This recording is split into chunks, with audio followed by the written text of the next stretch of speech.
if you are reflective, if you invite yourself to yeah. reflect and to be aware of what's happening with new partners and allow yourself to see how you are a flawed human being. You're just a Yep. person like all the rest of us, that you have the opportunity to actually address what could be justice jealousy from your own side of the street and Yep. say, you know what, I see how I haven't been available to you in all the ways. Yeah. I haven't, and that's not always about deciding, yes, now I am. Sometimes it's about, I didn't know how much this would hurt, but now now I'm seeing it from a new vantage point, and I'd Yeah. like to address it. I'd like to Right. to dig in and at least address the emotional ouch. Yeah. Even And if sometimes we can't meet all of the practical no, needs. but we Sometimes can because at we least can't go back to the acknowledge. past, but Mm-hmm. we can acknowledge it. And Take that's responsibility. you mentioned that, people are looking for the joy and the expansivity and these new experiences, and the repair of old ouches. There can be a lot of joy in that. It's not fun the whole time, but the result can be amazing.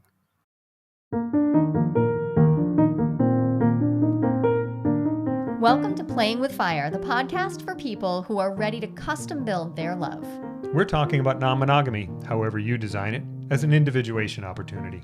Want to leave the default and make your life spectacularly you? You're in the right place.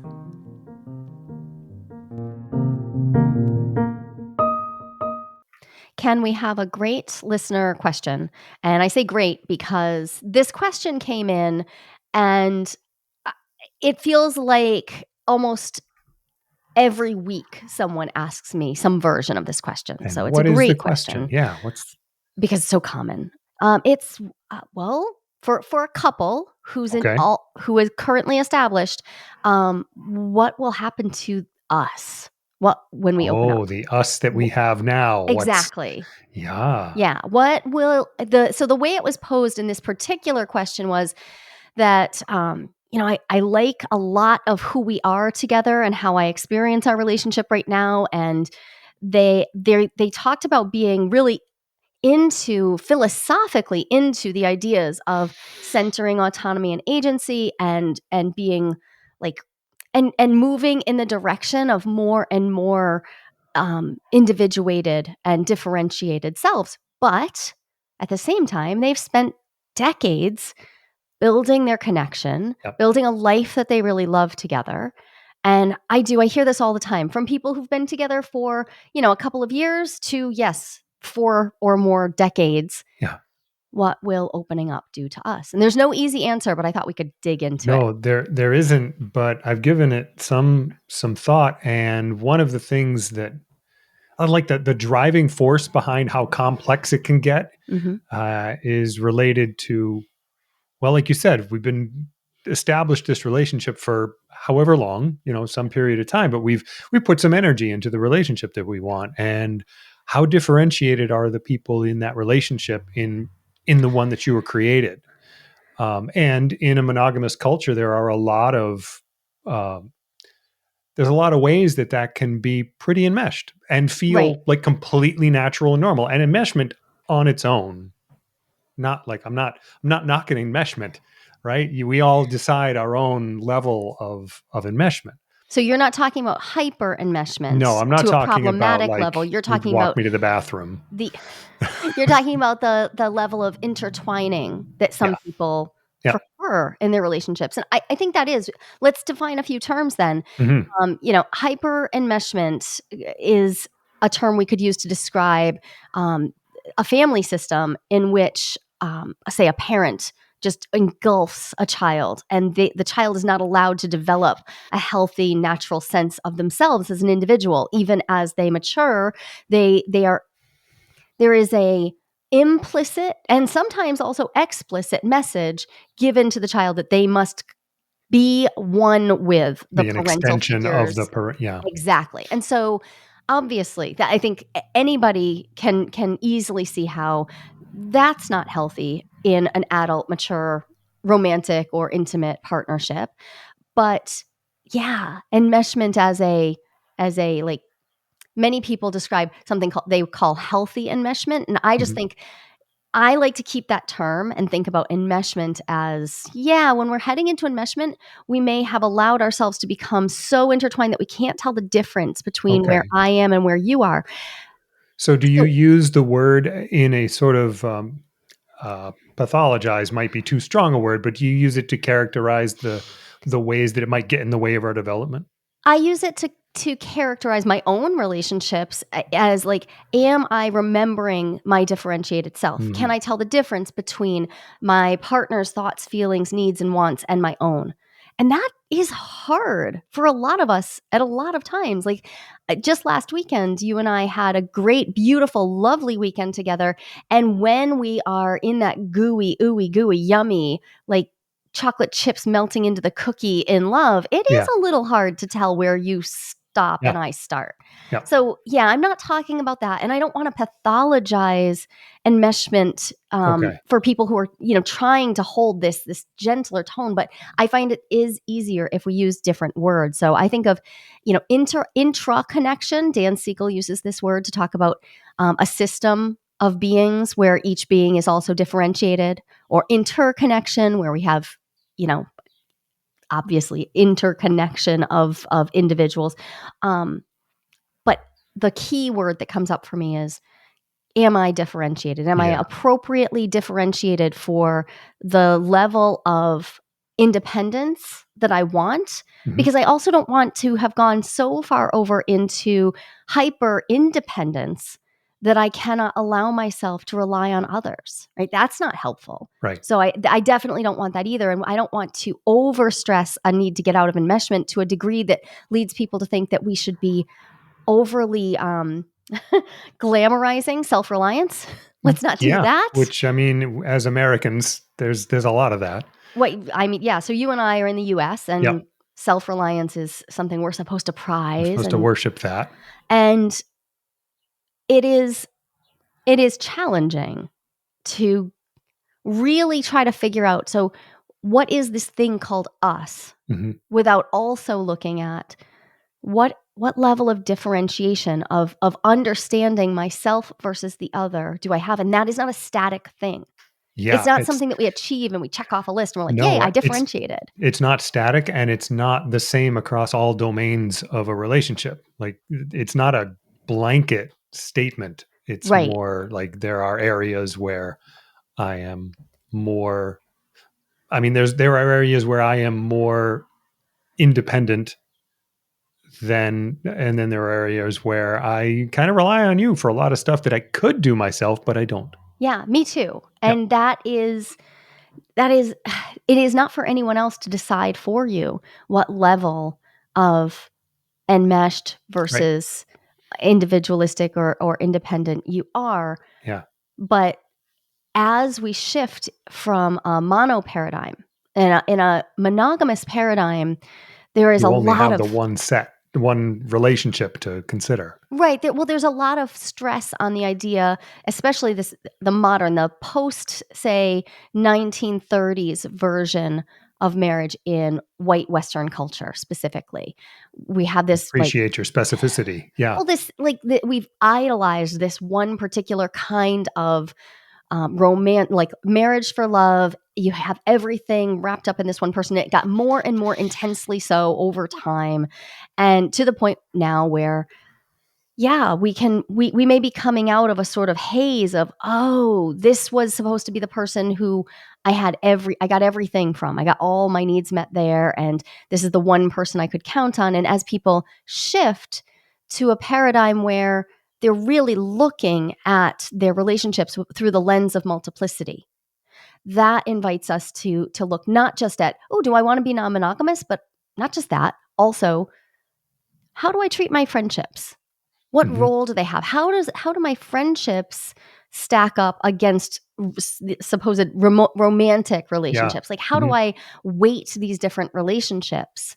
Um, So this is where I start thinking about okay, so we're a couple. We're yeah. going to and we've been a couple for a while and now we're thinking about opening up. Okay. And what can we expect to find when we do? And what you've just described to me makes me think that Well, it depends on what the new relationships look like on their own, what the level of differentiation is in various aspects of my current relationship, Yeah. because all kinds of things can come to light that we haven't had to look at before. Right.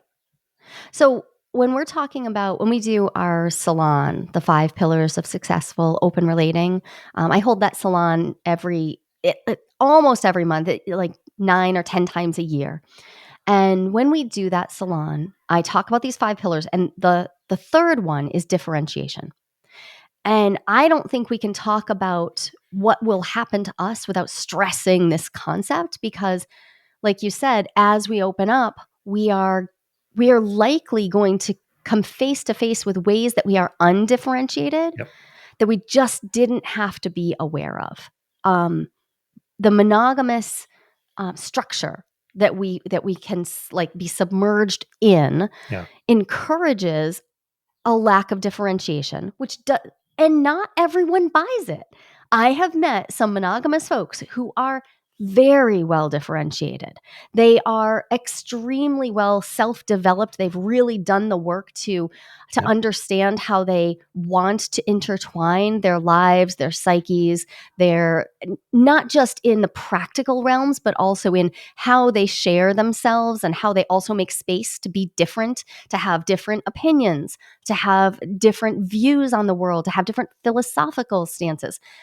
And they have also dealt with the reality that that means there's going to be conflict, there's going to be some discord, right? And so they have Yep. ways to manage that tension.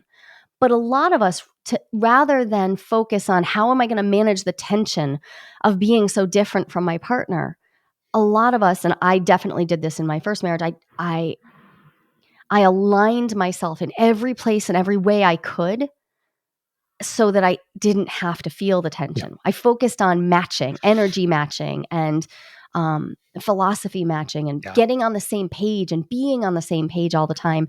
Even though, I am now many years, so, like 16 years out, divorced from that person, and we are extraordinarily different people with very, very different views. That's not to demonize either of our views, but they are very different, and we were not looking at that. So one of the things that people will face is, yep, you're likely going to have to bring the mirror up and look at where are the places that I have been playing the matchy-matchy game Yeah. with my partner, And and and not thoughtfully. Not because I even wanted to, but because I thought that's what I was supposed to do. right. And um not to get too deep into this, but would you say that one of the motivating factors for doing the matchy matchy game is to avoid conflict, Yeah. right? I think to avoid conflict for some people, and then the other can be because it feels good. It feels Yeah. And it then the other feels side is yummy. avoid conflict and pursue what feels like intimacy and yumminess. Right. I Yeah. mean, this happens. So now take it out of the romantic relationships. I've done that with best friends too. All of a Right. sudden, Oh yeah. I have new hobbies. I have new interests. I feel sometimes I'll feel my opinions on topics shifting one way or Mhm. another, and this is always great information for me. One of the things I love about making new connections, whatever that connection is how steadily can I hold to my deeply held values and beliefs and my sense of self, Yeah. while also allowing myself to be influenced by the others, because I want to be influenced by others. I don't want to be an island untouched by the other. So I don't want either end of the extreme of Right. untouched versus like so enmeshed that I can't tell the difference. And that takes time, and there's a fluidity. There's an Yeah. ebb and flow to that as well. And as you said, across domains, often there's some domains where, yeah, I've got a lot more room because maybe I don't have a deeply held belief or value here. Maybe I Or am maybe your really, partner doesn't. yeah. Yeah. And so maybe Mhm. there's a lot of flexibility there versus some place where I'm like, ooh, that would be a lot for me to shift that. When someone is coming to me and they say, I'm worried about losing us, one of the first things I ask them to do is take a little inventory of what are the what are the ways that they're currently, in a very practical sense, what are the ways that they are differentiated, Mm. and Yep. practicing differentiating activities. Do they have activities and hobbies that they participate in separately? Do they have different tastes in music or films or books that they actively still pursue? Do they have different ways of being in the world? Do they have different like foods that they like that they actively still pursue? There's a million things. And I like to start with that very practical, mundane, like day-to-day sort of level stuff Yeah. So because you can look at it. You can actually go you can look at track it. You can. yourself. Mhm. Like we have a way that we're super highly enmeshed still. Sure. It drives me bonkers. It's that you tend to stop exercising if I take a break even for injury. All of a sudden, Ken's not exercising. Yep. I You did that use. even when we were running a gym together. It was Yeah, it's pretty funny. yeah, it was. And it but that has stayed. So that's a place where we have to keep our eyes on it. We have to look at that Yep. because the unconscious response is that for some reason you over rely on me. I say that knowing that this morning you got up out of bed before me, went and ran and worked out before I was ever even awake. So I know it's But it's a not. long-standing pattern. Yeah, Yeah. exactly. Like It's you not have a broken the pattern too, right. but there's also this But there's a deep lot of pattern. pattern. So taking that inventory can be a help, a And starter place. and so taking the inventory is a helpful thing, first of all, to let you know, like, you can track. You want to know what's going to happen to us? Well, find out what us is. Like Right. you do this inventory and then you do it again later after introducing a relationship or whatever, and things shift. You can see how Yeah. have things shifted. And you mentioned the matchy matchy dance, and we're the human brain is generally designed to make shortcuts, right? Yep. So that we don't have to constantly reinvent the wheel and make all the micro decisions that lead us to our actions. Our brains are like, okay, this is how we do this kind of thing. We don't think about it. We just have this pre-built pathway. We just do it. Yeah. So there you are. You've developed this matchy matchy dance with this partner. Now you bring in a new partner. A lot of that dance isn't going to work, and all of a sudden you find yourself aware, could anyway, find yourself aware of how the strategies, that these built-in defaults, don't actually work with the new person. And you find yourself just a little more aware of yourself. Right. Well, I think it's been really interesting to notice how s- I've experienced this. I've had so many clients who've experienced the it turns out I do like this kind of music, or I do want to Yep. go eat this kind of food, or I thought I didn't. I thought I Mhm. wasn't even open to that. Or Yeah. it turns out that I have really strong opinions about X, Y, and Z. There's something so delicious about the opening up process. It's really summed up in a quote from somebody from the Willow cohort of Year of Opening. They said that they had opened up their relationship 5 years ago, but during this year of a lot of deep self-reflection, which is so much of what we do in the year of opening, they opened up themselves. They opened up to themselves. They noticed where they were making decisions that were actually really aligned, and where they were not just compromising as in, let's find a happy enough middle ground, but no, compromising their soul, compromising their core self. And that is the great gift. And also, yeah, it is. I want to acknowledge it is scary to say, like, what will I find if I open up this box? It is very much like opening Pandora's box and Yep. finding, well, we just don't know. And that's not about the new partners. Most people get freaked out about, like, what will metamors bring into my life? What will my partner sleeping with someone else bring into my new life? Like, yeah, that might be the thing. So much of what comes up is just, wow, this person is not only what I thought they were. They're also all this other Yes. stuff. It gives us a Right. bigger view of the other and a bigger view of ourselves. So if I imagine the vision I have of each of us, right? And the Venn diagram of us overlapping. And now if each of those circles grows, Mm-hmm. but that the space in the Venn diagram, the Vesica Pisces there, that shape, that mandorla right there in the middle, if it stays the same, but both of the circles grew, Yeah. oh, that is a jarring sensation. Yes. Yep. All of a sudden, I've got all this new I and thou. Right. So to we grapple hear with. How does this make sense? It's beautiful and also it's kind of a lot. beautiful and it's jarring. That's a really good word. We hear a lot from the members of the year of opening about the fear, the noticing the influence that a new partner will have on my partner. Like so, and being worried about it. Like, oh, what if they are influenced in a way that like weakens or interferes with ways that I am accustomed to relating to this person? And which I think is just like a particular way of talking about what you were just talking about. Oh, Yeah. all of a sudden there's all this more of Yeah. my partner that I haven't had to interact with, and now I do.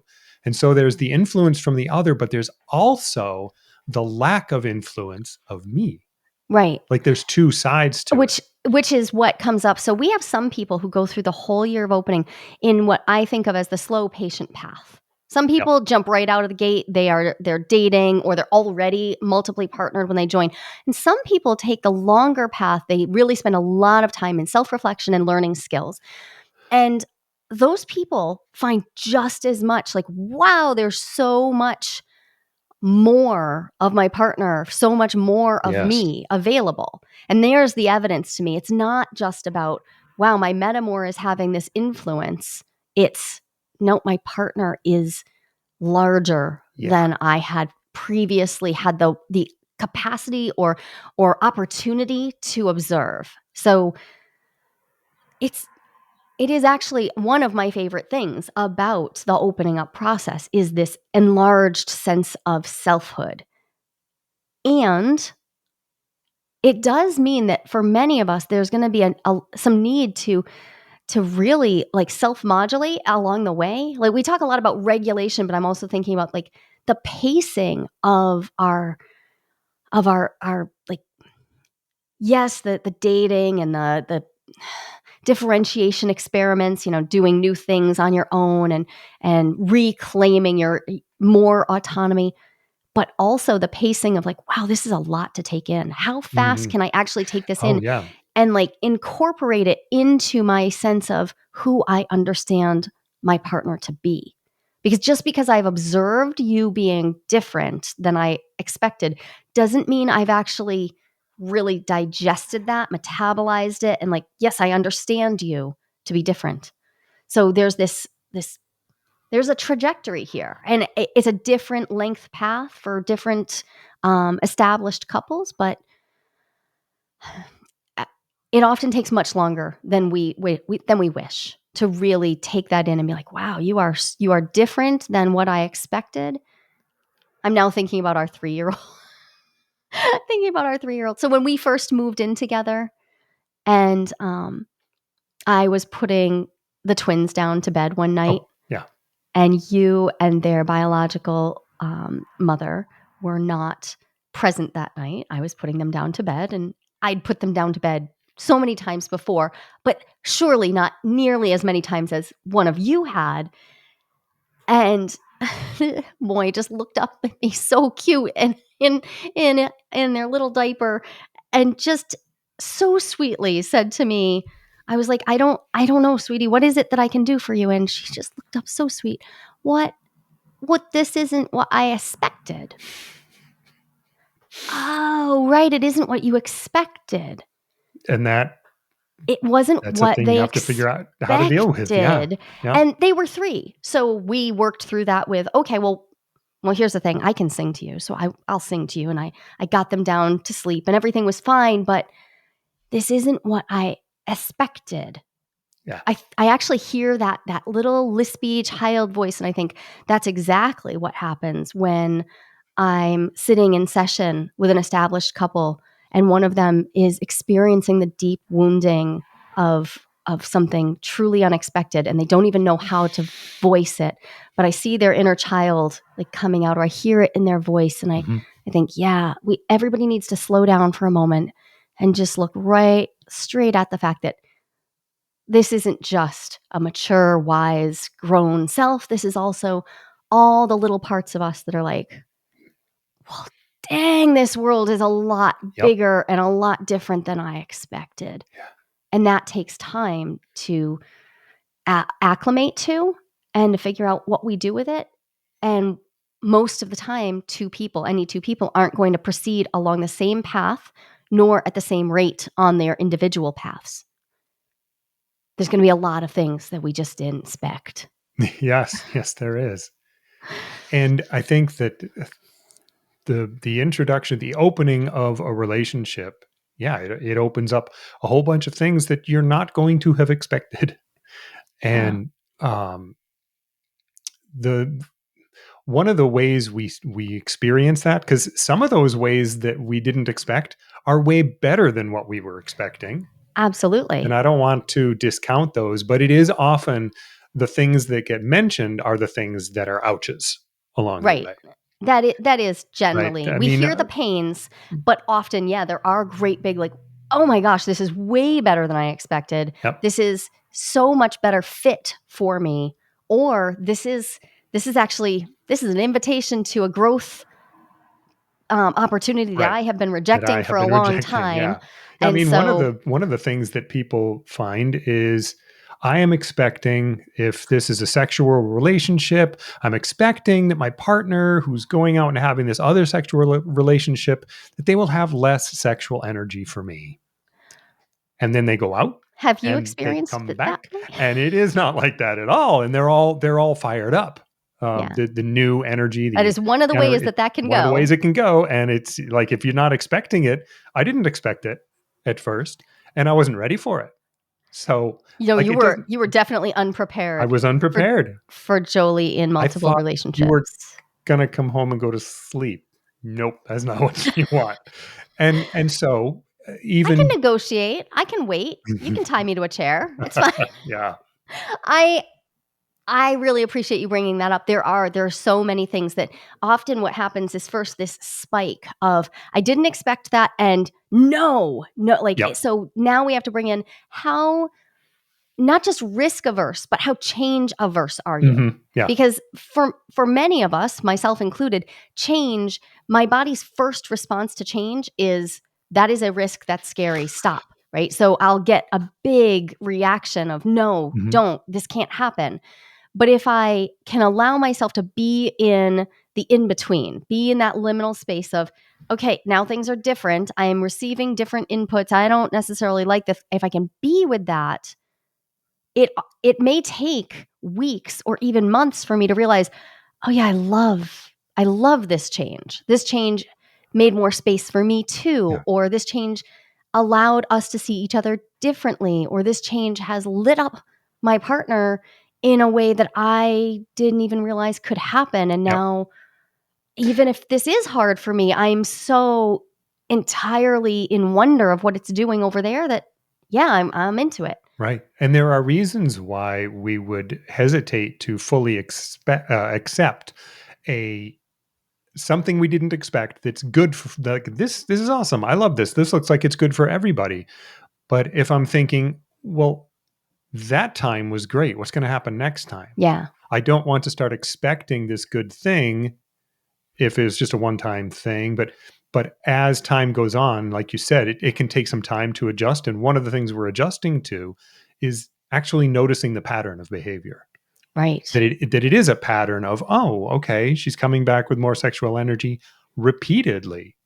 So maybe this is something. And as a human being, I'm very pattern focused, even when I don't think I am. So then I start expecting the unexpected, and it becomes this happy pattern. Which is so different, though. You just said you start expecting the unexpected. It that Yeah, right. I think most of the time what happens is you start expecting the new The thing, new thing. Yeah, I start which isn't, updating my expectations. It's not unexpected because anymore. I think the hardest thing to do, but the thing I would most hope for, it's the thing if I could just magically sprinkle this into people's lives, I would do it.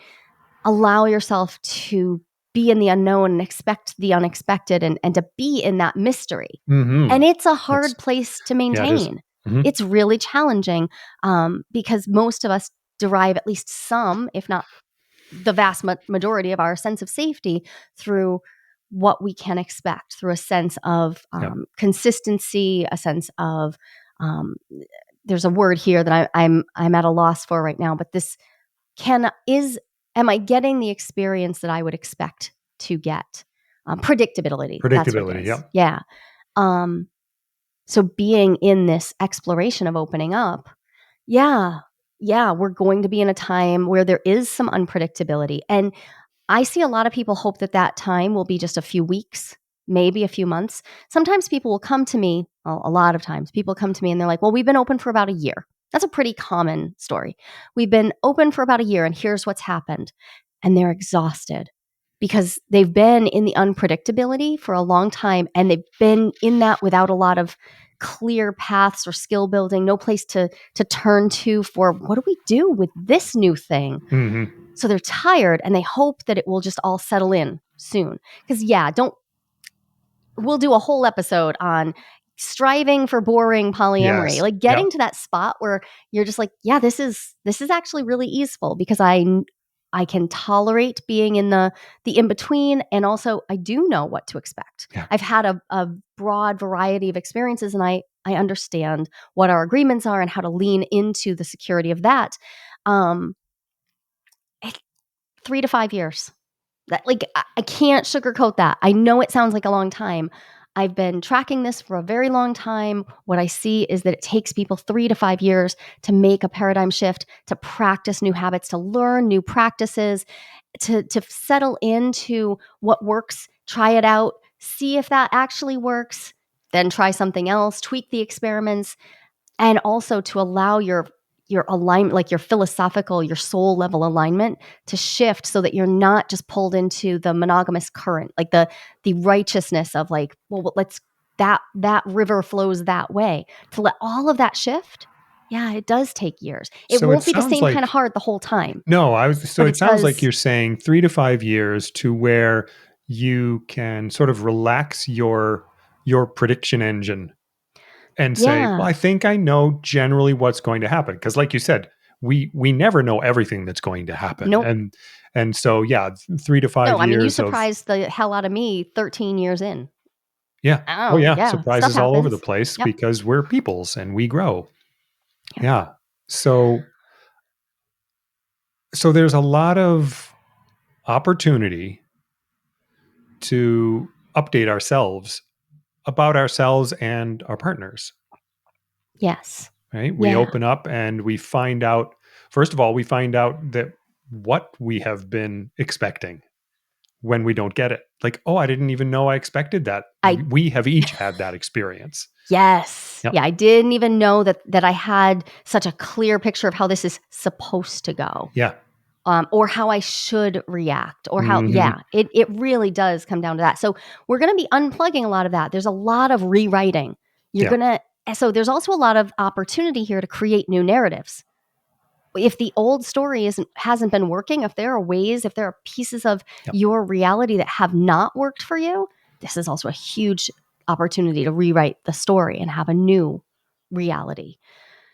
I think we could wrap up this whole episode with a particular quote, but I don't want to cut you off if you have anything else that you wanted to I add to had it. one little chunk of things that I wanted to say, which is that when you're opening up, I mean, when you're in any relationship, there's the possibility for ouches, right?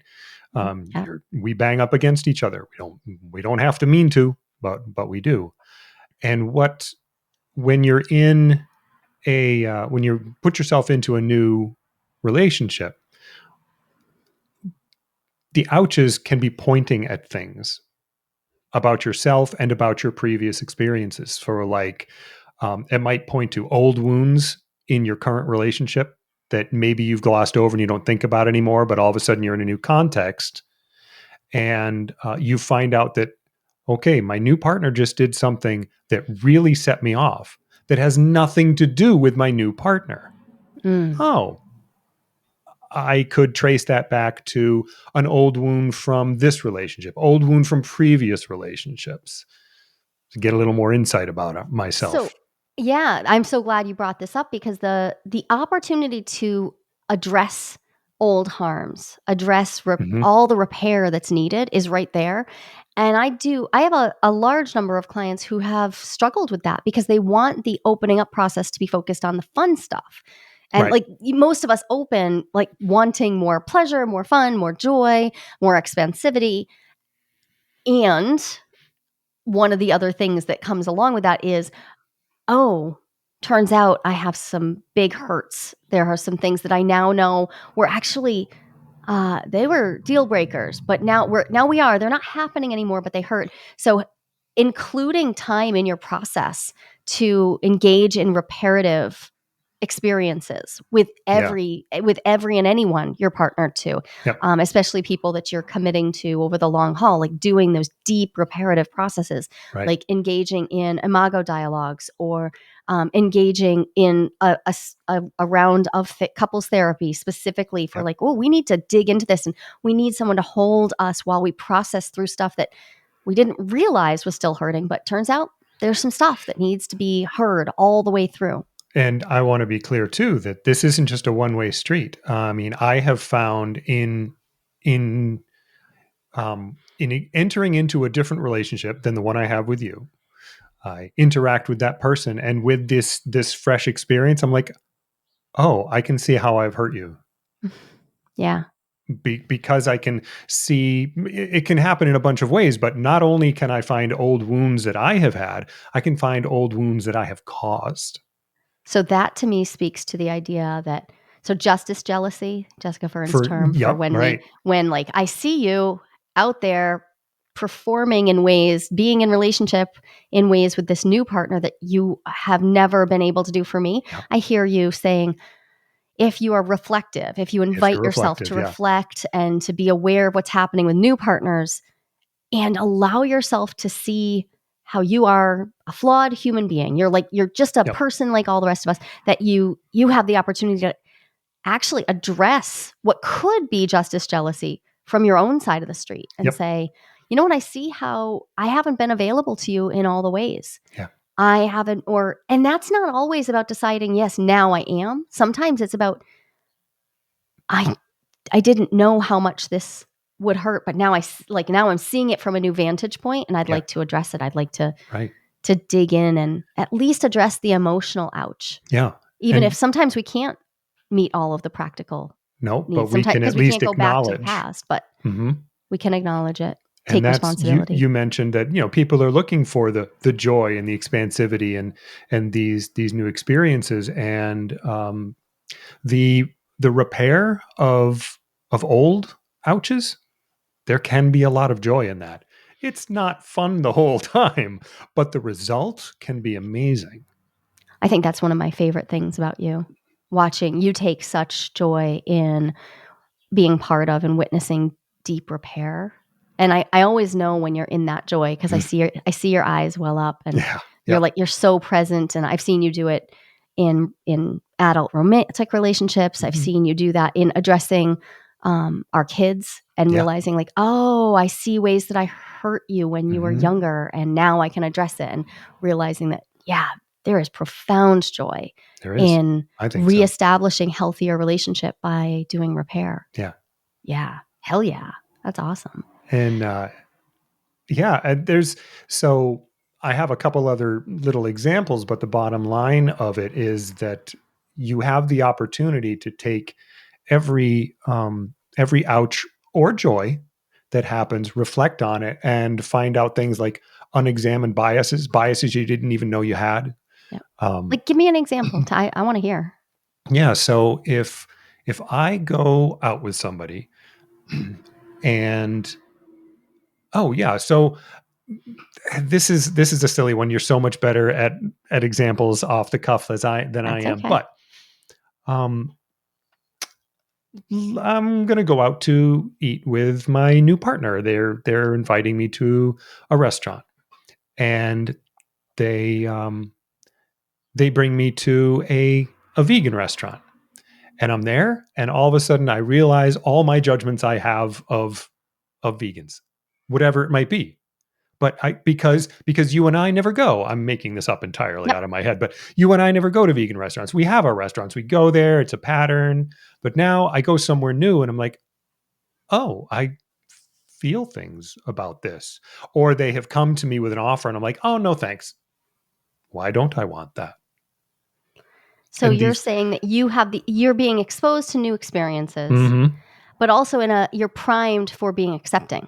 Because you're on a date. Because you're on a date. Exactly. Yeah. You're primed for being in this like open-minded, like let's experience new things. Yeah. And so it definitely can't be the vegan thing because I know you love a good vegan restaurant. Oh yeah. I don't know. I don't know why that no, came but up, but I appreciate the like, yeah, so you can treat every new experience with that fresh vision. And then when you come home to me, yeah, I might be really annoyed that we have been staying away from every right. every Mm-hmm. vegan opportunity, even while That's I was right. a full vegetarian. And that would have been a lot easier for me. Right. Yeah, that could be really Yeah. annoying. So this is definitely touching up against how justice jealousy can start taking root. And that is one of the things that many people struggle with. So when we say, what's going to happen to me? Yeah, some of it is the justice jealousy stuff is kind of, it's sticky. It's sticky. I found out something in our the triad that got us together. I discovered something about power differentials in myself. What was that? Well, I mean, there's the whole story of the massive power differential, but it was small things like I would do something for you, and you'd be like, "You didn't ask. What are you doing?" Yeah. And I realized, oh, there's like, oh yeah, not just power differentials, power dynamics. Yeah. Like there were power dynamics, power differentials that were crafted in my original marriage that we didn't talk about, we didn't even acknowledge, we didn't even necessarily know they were there. And then here comes you, and I treat you the same way, and you're like, "What are you doing?" Like, right. So I didn't oh, receive all of those things as nice things you were doing for me. there was no Instead, agreement, there was no I felt some of negotiation. them as, Yep. are you being patronizing? Exact. There we go. Are Thank you. you, That's the way yeah, to, like yeah. thanks, but no thanks. Yep.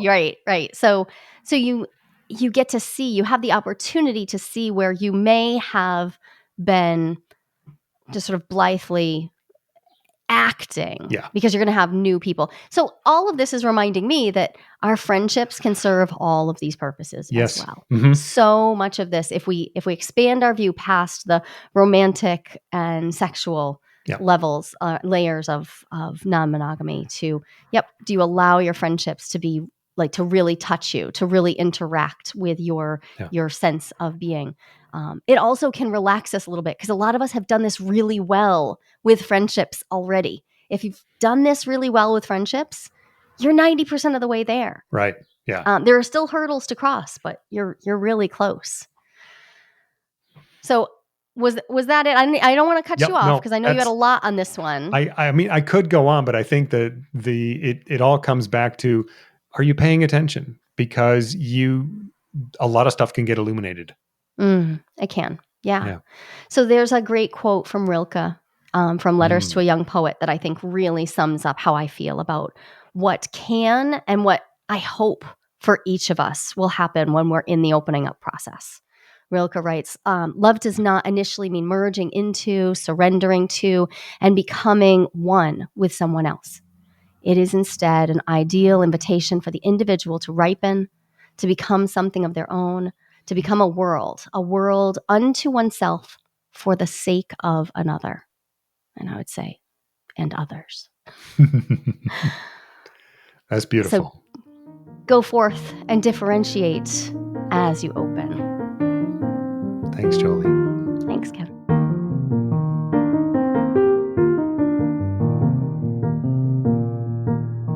There's no one right way to design your relationship. And lots of people, actually about 25%, according to a recent national survey, are interested in some type of open relationship. But how do you know if you are ready to open up happily? Not everyone is, and that's no problem. I've got a 60-second quiz that will give you the answer. And even better, you'll walk away with your next step, whether you're good to go or not so much when it comes to opening up. And this is no BuzzFeed nonsense. I personally designed this quiz from my years of academic research. Go to joliequiz.com. That's JOLIQUIZ.com and find out if you're ready to open up happily and what to do if you are or if you're not.